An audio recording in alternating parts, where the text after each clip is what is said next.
This is Nokia C12, and today I would like to demonstrate that you can set the screen timeout value to never on this device. So to start, you will need to download and install the free third-party app that is called Caffeine.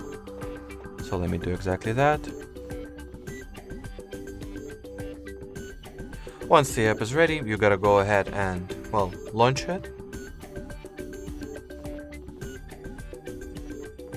And in the app, simply make sure that the timeout parameter or feature was set to the infinite value.